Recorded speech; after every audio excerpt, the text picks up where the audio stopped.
Muy buenos días a todos. Mi nombre es el doctor Juan Richardi Vázquez, residente del tercer año de Cirugía General del Instituto Autónomo Hospital Universitario de los Andes, dando continuidad al conjunto de clases o seminarios del Departamento de Farmacología correspondiente al curso del año 2020. Vamos a hablar hoy acerca de los analgésicos opioides y los AINES o analgésicos antiinflamatorios no esteroideos. Comenzaremos hablando acerca de los analgésicos opioides.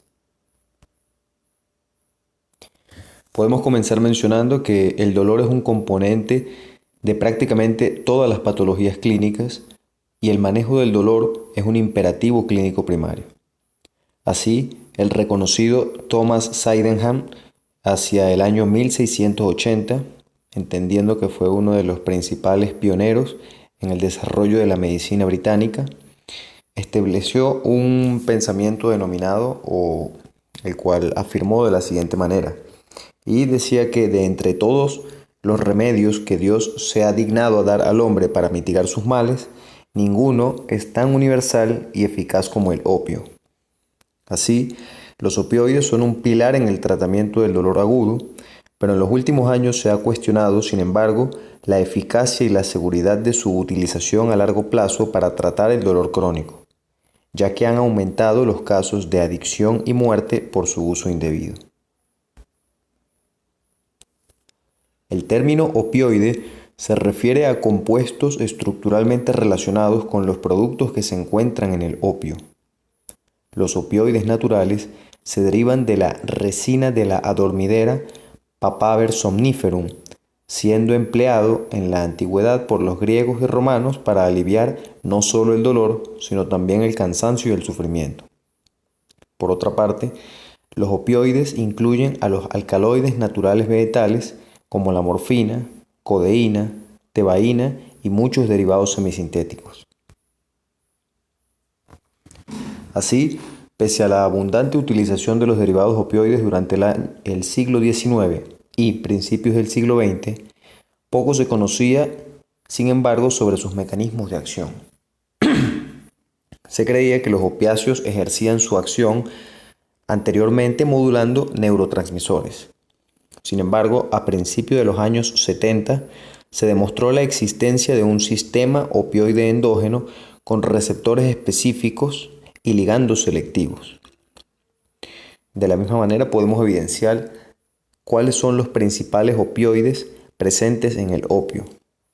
Morfina en un 10 a un 15%, codeína un 0.5%, tebaína y papaverina 1% y noscapina un 10%.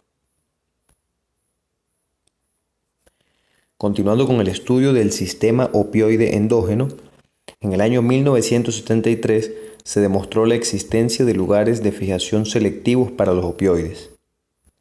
1975 fue el año en donde se identifican los primeros ligandos endógenos denominados encefalinas.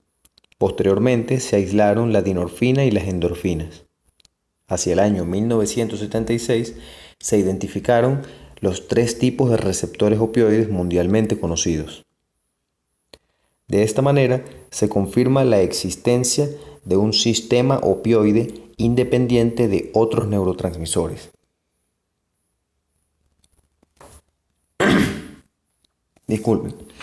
En cuanto a los péptidos opioides endógenos, es importante mencionar que una molécula biológica que se encuentra dentro del cerebro actuando a través de un receptor opioide es lo que se denomina un opioide endógeno. Los precursores peptídicos opioides no es más que un conjunto o una familia proteica definida por la prohormona de la que se derivan. Familias distintas de péptidos opioides endógenos están constituidos por encefalinas, endorfinas y dinorfinas. Así, en el siguiente cuadro podemos evidenciar cada uno de los precursores y los péptidos endógenos resultantes de dichos precursores. Así, de la proencefalina se obtienen los péptidos endógenos metencefalinas y leuencefalina. A partir de la propiomelanocortina se obtiene la beta-endorfina. Prodinorfina permite la obtención de péptidos como las dinorfinas alfa y beta y la alfa-neoendorfina. y a partir de la pronociseptina se logra obtener la obtención de la nociceptina orfanina y las endomorfinas. En la siguiente imagen se logra evidenciar lo que estamos mencionando previamente, es decir, la obtención de cada uno de los péptidos opioides endógenos a partir de sus precursores proteicos específicos.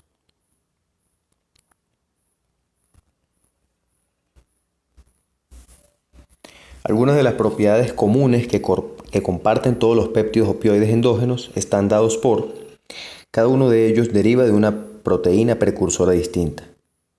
Cada precursor está sujeto a clivajes complejos por distintas enzimas tipo tripsina y a una variedad de modificaciones post-traduccionales que trae como resultado la síntesis de múltiples péptidos. No todas las células que producen un precursor de prohormona opioide almacenan y liberan la misma mezcla de péptidos opioides. Asimismo, el procesamiento de estos péptidos se ve alterado por las demandas fisiológicas, lo que conduce a la liberación de una mezcla diferente de péptidos derivados de la traducción por una célula dada en diferentes condiciones. Los péptidos opioides se encuentran en el plasma y reflejan la liberación de los sistemas secretores como la glándula hipófisis, así como las suprarrenales. Por lo tanto, no reflejan la liberación neuroaxial. Posteriormente, es importante mencionar algunas de las propiedades o características específicas de cada uno de estos elementos. Así, la propiomelanocortina, el principal péptido opioide derivado de la propiomelanocortina, es el potente agonista opioide beta-endorfina. La secuencia de la propiomelanocortina también se procesa en una variedad de péptidos no opioides que incluyen a la hormona adrenocorticotropa, así como también a la alfa hormona estimulante de los melanocitos o la beta-lipooxigenasa. Aunque la beta-endorfina contiene la secuencia de metencefalina en su extremo amino terminal, por lo general no se convierte en este péptido. La producción de la propiomelanocortina se localiza en las neuronas del núcleo arqueado y del tracto solitario, los cuales proyectan sus axones hacia el sistema límbico, así como también la médula espinal.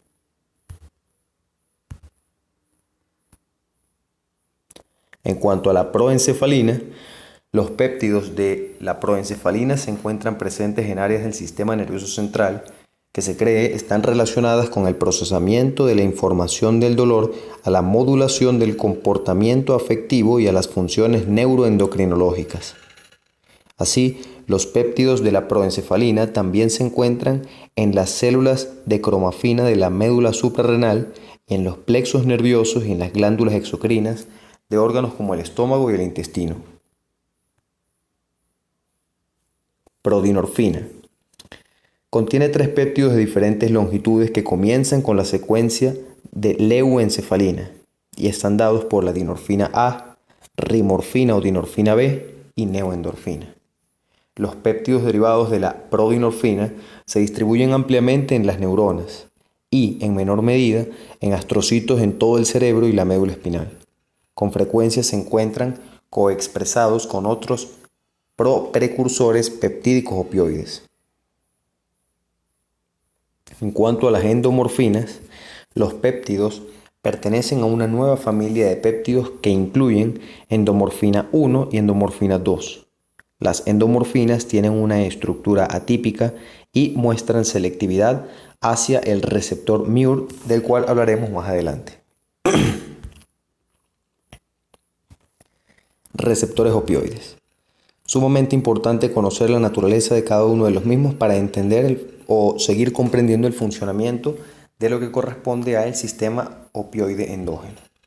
Así, hay 3 clases de receptores opioides, denominados receptores opioides MUR, delta y kappa, que comparten homología de secuencias extensas en un 55 o un 58% y que pertenecen a la familia de receptores con 7 segmentos transmembrana acoplados a proteína G. Recientemente, la Unión Internacional de Farmacología propuso también la siguiente denominación: receptores opioides 1, 2 y 3 en función del orden cronológico de los tres tipos de receptores, mientras que otros autores citan también a un nuevo receptor denominado ORL. En la siguiente imagen podemos evidenciar a los tres receptores opioides y cada uno de sus ligandos con la afinidad específica para cada uno de ellos. De esta manera podemos evidenciar cómo las endomorfinas, encefalinas y parte de las endorfinas tienen afinidad selectiva por los receptores μ, las encefalinas y las endorfinas por los receptores delta y las dinorfinas únicamente tienen afinidad por receptores delta y por receptores kappa. Continuando con el estudio de los receptores opioides, algunas particularidades de cada uno de los mismos. En cuanto al receptor μr, comprende tres subtipos, μr1, 2 y 3.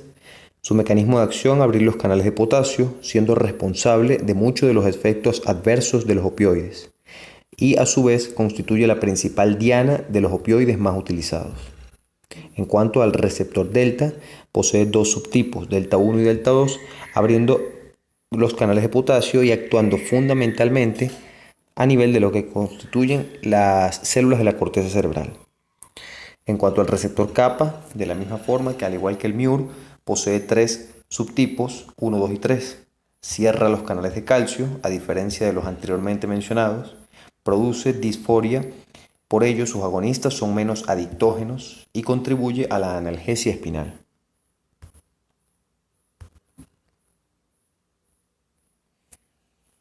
En la siguiente imagen, como ya habíamos mencionado previamente, evidenciamos lo que constituye a la estructura o a la citoarquitectura de un receptor opioide. Podemos evidenciar, como habíamos mencionado, que tiene 7 segmentos transmembrana y que es un receptor acoplado a la proteína G. En cuanto a la distribución y ligandos de cada uno de los receptores opioides, recordemos que estos receptores se encuentran ampliamente distribuidos en la periferia, así como también en el neuroeje del soma y terminales de las células neuronales. Múltiples células poseen una amplia gama de receptores opioides, entre estos los linfocitos T y B, macrófagos, monocitos, células del sistema retículo endotelial, las articulaciones, aparato digestivo, pulmón, trompas de falopio, riñón. Los ligandos del receptor opioide se pueden definir ampliamente por sus propiedades funcionales como agonistas y antagonistas en el receptor particular. De esta manera, podemos ver en la siguiente tabla múltiples agonistas opioides, entendiendo que cada uno de ellos puede tener mayor o menor afinidad para cada uno de los receptores, sean μ, sean delta o sean kappa. Así evidenciamos como por ejemplo el fentanilo tiene una amplia afinidad por los receptores μ, pero no tienen afinidad por los otros dos tipos de receptores. Mientras que, como por ejemplo, la bremazocina posee afinidad por los tres tipos de receptores, pero predominantemente por los receptores kappa. Así, se han desarrollado agonistas altamente selectivos para cada uno de los sitios de unión, entendiendo, como hemos mencionado previamente, que clínicamente los agonistas útiles se encuentran dirigidos al receptor μ. Los ligandos que se unen específicamente tienen actividad intrínseca limitada, denominándose por lo tanto agonistas parciales. Así como clínicamente los agonistas se encuentran dirigidos principalmente a los receptores μr, pues estos mismos son los que tienden a producir la mayor cantidad de efectos adversos o deleterios con el uso de estos medicamentos. En su contraparte podemos evidenciar a los antagonistas opioides como la naloxona, naltrexona o la diprenorfina. Los antagonistas es importante mencionar que actúan como panantagonistas con afinidad por todos los receptores opioides conocidos. Los antagonistas para receptores opioides específicos se han desarrollado para diversos estudios y trabajos de investigación.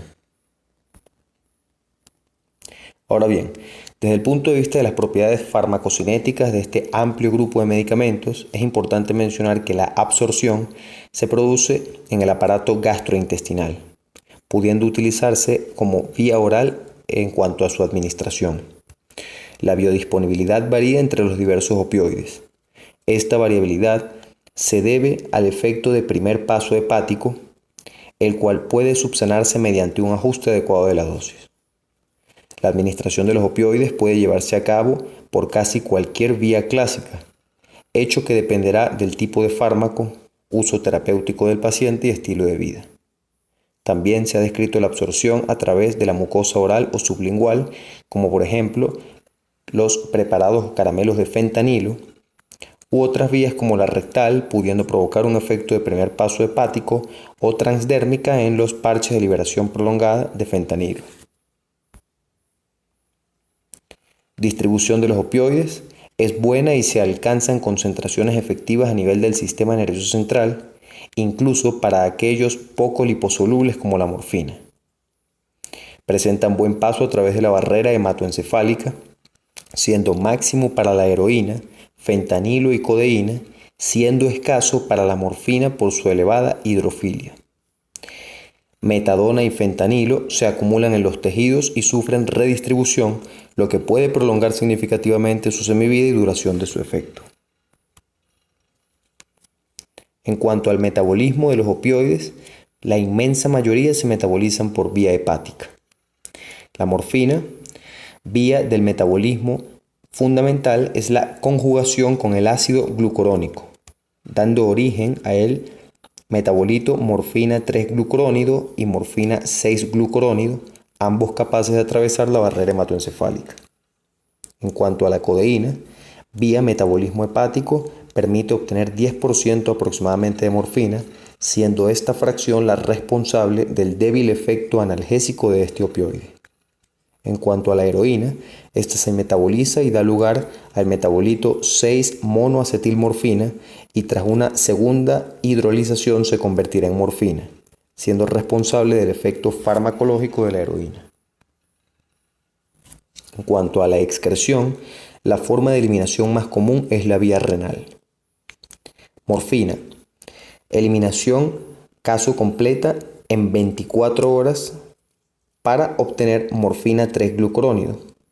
Una pequeña proporción puede aparecer en las heces por la existencia de una vía como la de la eliminación renal. Asimismo, otros opioides también se eliminan parcialmente como la morfina.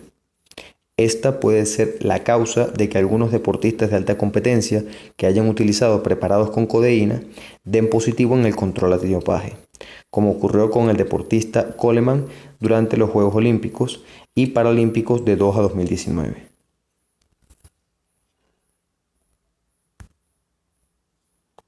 Continuando ahora con las acciones farmacológicas de los opioides, es importante mencionar que son múltiples y por lo tanto debemos comenzar mencionando a la fundamental que nos compete en este caso, correspondiendo a la analgesia, ¿sí? En cuanto al efecto analgésico de los opioides, recordemos la estimulación de receptores mu, delta y kappa con mayor afinidad por los receptores mu.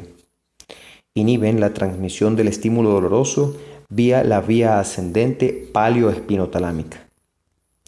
También posee un componente periférico ubicándose los péptidos y receptores opioides en estructuras periféricas neurales y no neurales. Otro de sus efectos son los psicomiméticos relacionados con vías y centros dopaminérgicos. Anatómicamente involucrados en los circuitos de recompensa se encuentran el núcleo accumbens, tubérculo olfatorio y el cuerpo estriado. Cuanto a los efectos respiratorios, es importante hacer una pausa en este segmento, ya que la depresión respiratoria se ha denominado como el principal efecto adverso o el más temido, si se quiere, desde el punto de vista clínico en cuanto a la administración de este grupo de medicamentos. Pues bien, es importante mencionar que esta tiene origen central y periférico y se debe a la reducción de la sensibilidad de los centros respiratorios vulvares al dióxido de carbono, mientras que periféricamente dosis elevadas pueden provocar rigidez muscular comprometiendo la mecánica ventilatoria. Sin embargo, su importancia clínica es sobreestimada con frecuencia. Y es importante resaltar que la depresión respiratoria como consecuencia del uso de los opioides fundamentalmente tiende a ocurrir en individuos de edad avanzada o en aquellos individuos con múltiples comorbilidades. Los opioides muy liposolubles a su vez entrañan un mayor riesgo. Se ha descrito también un efecto antitusígeno por la estimulación de los receptores vulvales en el centro de la tos. Efectos cardiovasculares. Los opioides pueden inhibir reflejos vasopresores y condicionar vasodilatación periférica, lo que trae como consecuencia una reducción de la resistencia vascular periférica e hipotensión concomitante. Por lo tanto, en el seguimiento de diversos pacientes o en el contexto en lo que compete, por ejemplo, al desarrollo de los residentes de cirugía, el no uso, en este caso, de los opioides en pacientes con hipotensión, entendiendo cada una de las consecuencias que puede desencadenar el mismo. En cuanto a los efectos gastrointestinales, también pues sumamente importante el conocimiento profundo de los efectos gastrointestinales que pueden tener los opioides en el contexto del desarrollo de residentes del área gastroquirúrgica. A nivel del estómago, se dice que estos medicamentos reducen la motilidad, producen un retraso en el vaciamiento gástrico y aumentan el tono antral. En las vías biliares contraen el esfínter de Oddi e incrementan su tono. Por lo tanto, se encuentran contraindicados en el manejo de trastornos biliares o hepatobiliares. En cuanto al intestino delgado, está bien descrito que disminuyen todas las secreciones hepatobiliopancreáticas, retrasos del tránsito y aumento en la absorción de agua, hecho que explica el estreñimiento en los pacientes que consumen opioides, entendiendo que se produce un efecto bastante similar a nivel del intestino grueso. Efectos geniturinarios: aumenta el tono y las contracciones ureterales, reduciendo la diúresis. Además, incrementa el tono de los esfínteres y deprime el reflejo del vaciamiento vesical, provocando retención urinaria. Otros efectos descritos de importancia: reducción de la respuesta inmunológica e inmunosupresión, rigidez muscular, ya mencionada previamente, compromiso de la mecánica ventilatoria, hipotermia, alteraciones neuroendocrinas, miosis y o convulsiones. En el desarrollo del estudio del uso de los opioides desde el punto de vista terapéutico, es importante entender que con el paso de los años se ha estudiado con cada vez mayor ahínco el desarrollo de tres conceptos fundamentales, como lo son la adicción, tolerancia y dependencia, entendiendo que la capacidad para desarrollar alguno de estos elementos no es más que una de las características más interesantes y ampliamente estudiadas con este grupo de medicamentos. Así, en cuanto al estudio de la adicción, es importante mencionar que un patrón de comportamiento caracterizado por el uso o deseo compulsivo de un fármaco o consumir una sustancia es lo que se conoce actualmente como adicción en el contexto de los opioides.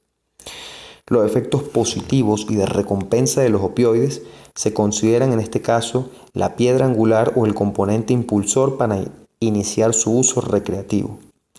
Esta propiedad de recompensa positiva está sujeta al desarrollo de la tolerancia.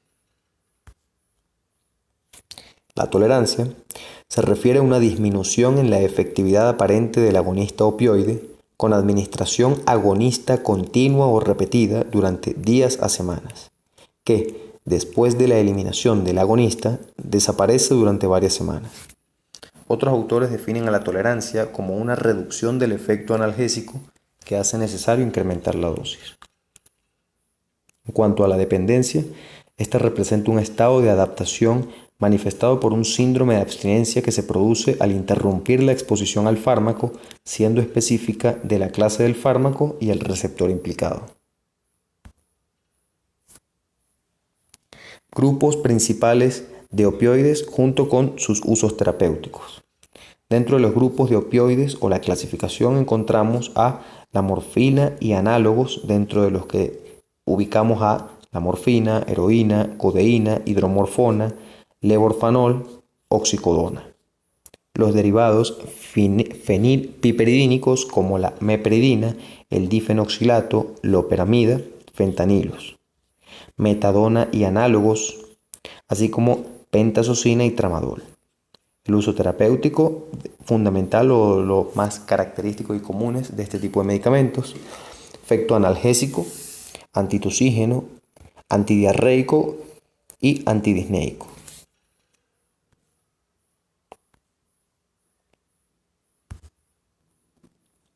Reacciones adversas derivadas del uso de los opioides se encuentran directamente relacionados con las concentraciones que logran alcanzarse a nivel del sistema nervioso central.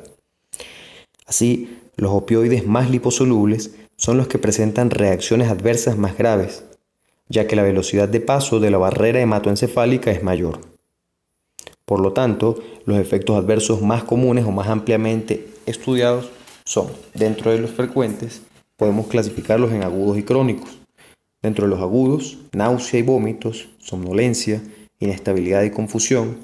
Y dentro de los crónicos, estreñimiento, náuseas y vómitos. Efectos adversos esporádicos, sequedad de la boca, inquietud, prurito, alucinaciones y mioclonías.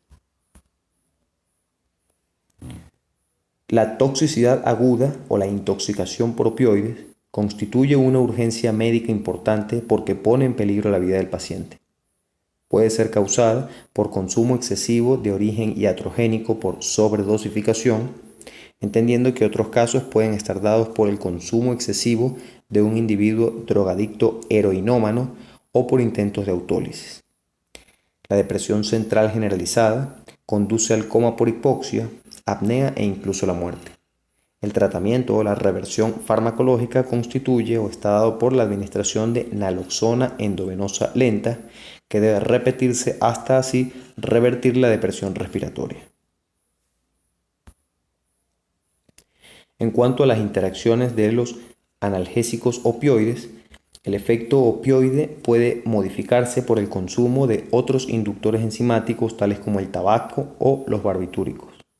Todos los fármacos depresores del sistema nervioso central, como por ejemplo los anestésicos, neurolépticos, alcohol, entre otros, potencian los efectos depresores centrales de los opioides.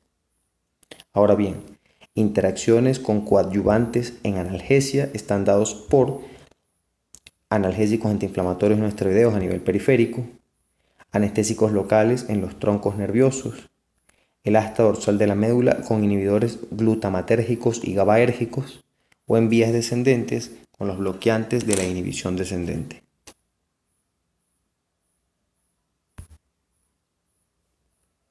Culminamos así con el grupo o el estudio de los opioides. Vamos ahora con el estudio de los analgésicos antiinflamatorios no esteroideos.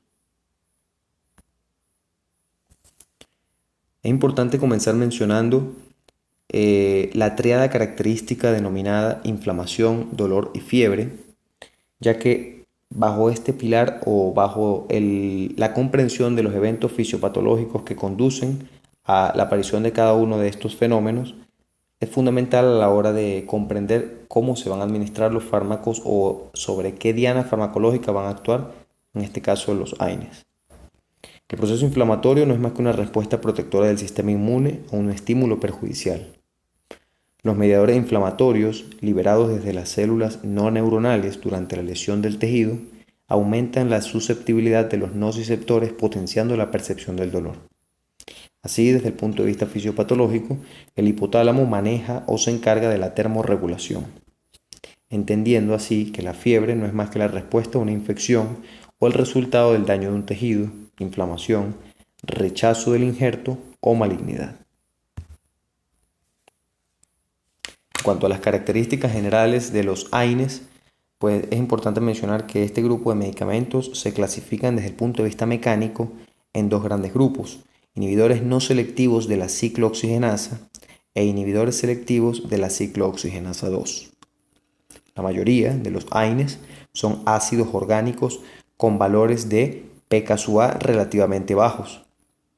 Algunas de sus características fundamentales: suelen absorberse bien por la vía oral, se unen en alto grado a proteínas plasmáticas, aproximadamente en un 90-95%, y son excretados por filtración glomerular o tubular. Mecanismo de acción de los AINES. Todos estos fármacos se encargan de bloquear la síntesis de prostaglandinas al inhibir las isoformas de la ciclooxigenasa. Recordemos que la membrana de las células contiene una alta concentración o cantidad de fosfolípidos, o es una membrana fosfolipídica, una capa doble de fosfolípidos. ¿Okay? La acción de la fosfolipasa A2 permite la obtención de ácido araquidónico a partir de la acción de la enzima previamente mencionada. Así, sobre el ácido araquidónico actúa la ciclooxigenasa, permitiendo la obtención de prostaglandinas y de tromboxano. Pues bien, los AINES o analgésicos antiinflamatorios no esteroideos se encargan de bloquear a la ciclooxigenasa y de esta manera no permite la obtención de prostaglandinas ni de tromboxanos a partir del sustrato ácido araquidónico, que como mencionamos previamente, a su vez se obtuvo gracias a la acción de la fosfolipasa 2 sobre la membrana plaquetaria, o en este caso la membrana celular. Ahora bien, la unión o la afinidad de los AINES con la ciclooxigenasa puede llevarse a cabo de tres maneras distintas. ¿Sí? Número 1, una unión rápida y reversible. Número 2, una unión rápida de baja afinidad, reversible, seguida de una unión lenta de alta afinidad y lentamente reversible. Por último, tenemos una unión rápida, reversible, seguida de una modificación irreversible covalente, como ocurre, por ejemplo, con la aspirina.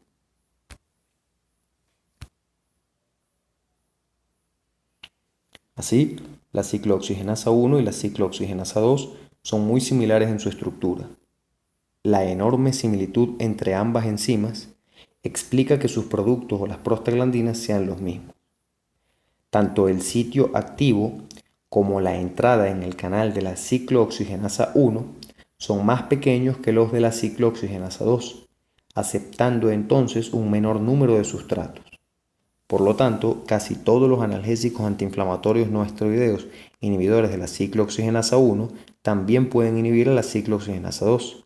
Por el contrario, muchos de los inhibidores de la ciclooxigenasa 2 poseen escaso potencial para bloquear a la ciclooxigenasa 1. Y en la imagen inferior, pues nuevamente podemos evidenciar cómo cada una de estas enzimas, ciclooxigenasa 1 tipo constitutiva y la 2 constitutiva e inducible, permiten la obtención a partir del ácido araquidónico de las prostaglandinas y del tromboxano. En la siguiente imagen podemos evidenciar cómo se encuentra constituido cada uno de estas enzimas, ciclooxigenasa 1 y 2. La ciclooxigenasa sí tiene dos sitios activos, como se puede evidenciar en la imagen de la izquierda y específicamente en la ciclooxigenasa 1, que es la de la región superior o la que está acoplada a la membrana. ¿Sí? Como posee dos sitios activos, ciclooxigenasa, en este caso dibujada en color azul, y la peroxidasa dibujada en color verde, denominadas en conjunto endoperóxido sintetasa. Así, el complejo enzimático es un dímero que en total posee dos sitios ciclooxigenasa y dos peroxidasa. El sitio activo se encuentra dentro del complejo a modo de túnel que actúa guiando a el ácido araquidónico liberado, como habíamos mencionado, por la fosfolipasa 2. Otra de las características importantes de la ciclooxigenasa o de la diferencia entre una y la otra es que, como logran evidenciar en la imagen inferior, en la ciclooxigenasa 2 posee en cuanto a su estructura un bolsillo lateral hidrófilo, dando un sitio de unión a los AINES más amplio que con la ciclooxigenasa 1.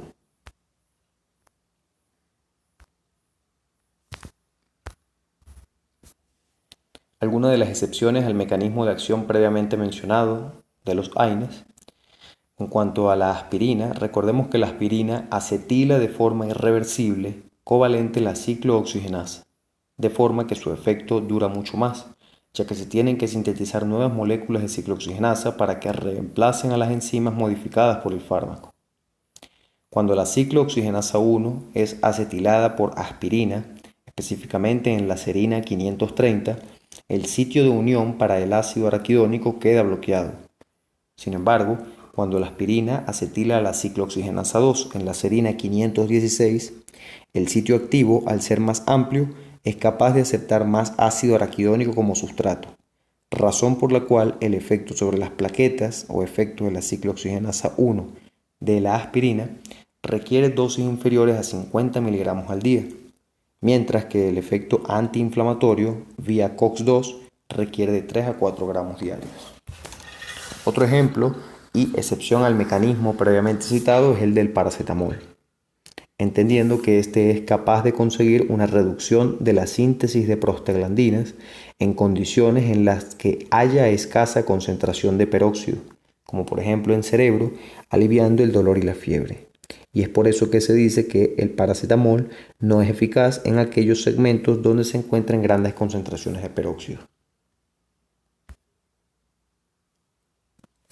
Clasificación de los AINES.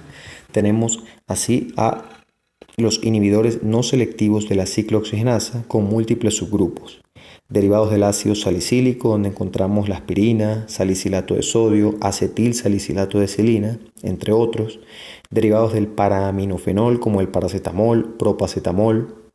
Derivados de las pirazolonas, como el metamisol, la propifenazona. Derivados del ácido propiónico, como el ibuprofeno, naproxeno. Derivados del ácido acético, como los indolacéticos, pirrolacéticos, fenilacéticos o naftilacéticos. Derivados de los ácidos enólicos, como los oxicam, y del ácido antranílico, como los fenamatos.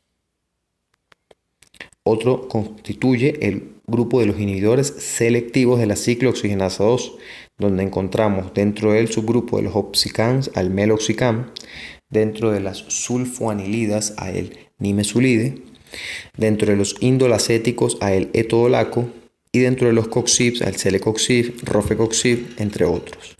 Por último, tenemos a los AINES inhibidores de dióxido nítrico, dentro de los que se encuentran los nitroxibutilésteres, como el fluorbiprofeno y el diclofenaco, ambos asociados a la liberación de óxido nítrico. También se encuentra dentro de este grupo a la nitroaspirina. Farmacocinética de los AINES. Absorción: se absorben rápido después de la administración vía oral. Alcanzan una concentración plasmática máxima dentro de las 2 a 3 horas. El consumo de alimentos puede retrasar la absorción y la biodisponibilidad. Los antiácidos varían el retraso de la absorción y el ácido acetilsalicílico comienza a acetilar las plaquetas minutos después de alcanzar la circulación presistémica. Cuanto a la distribución, la mayoría se encuentran extensamente unidos, como hemos mencionado previamente, a proteínas plasmáticas, por lo general a la albúmina.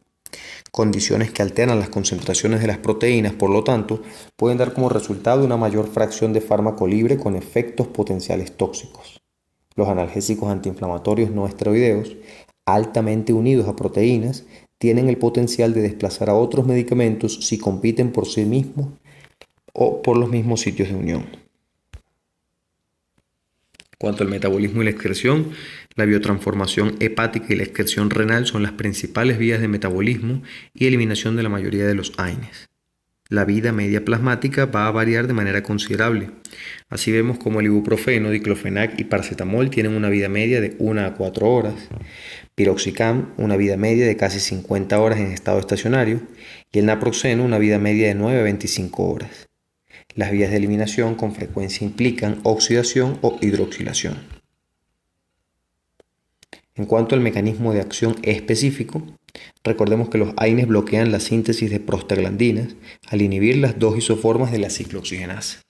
Por lo tanto, los analgésicos antiinflamatorios no esteroideos selectivos son eficaces como analgésicos, antipiréticos y antiinflamatorios.